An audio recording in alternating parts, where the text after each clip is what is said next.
భూముల కుంభకోణం వరకు వివిధ రకాలుగా యథేచ్ఛగా దోచుకున్న నువ్వు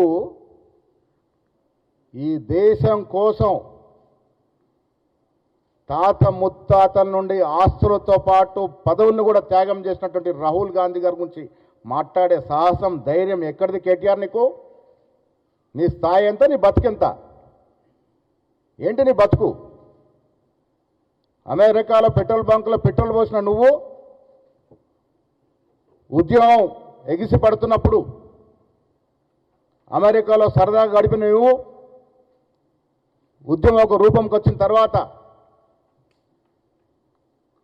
చీమలు పెట్టిన పాములో పుట్టలో దూరినట్టు సిరిసిల్లో దూరి ఆనాటి వరకు ఉద్యమంలో కేకే మహేందర్ రెడ్డి పొట్టగొట్టి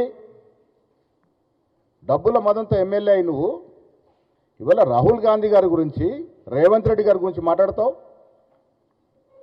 జ్ఞానం ఉండాలి మాట్లాడే ముందు. మన స్థాయి ఏంది, మన చరిత్ర ఏంది, మన గతం ఏంది ఒక్కసారి స్మరణం చేసుకొని మాట్లాడాలి. మోతీలాల్ నెహ్రూ గారు వేల కోట్ల ఆస్తులు దేశం కోసం ఆనాడు స్వాతంత్రంలో ఉద్యమంలో పెట్టినాడు. జవహర్లాల్ నెహ్రూ ఏకంగా 9 ఏళ్లకు పైగా జైల్లో జీవితం గడిపి స్వాతంత్రం కోసం పోరాటం చేసినట్టు మహానాయకుడు.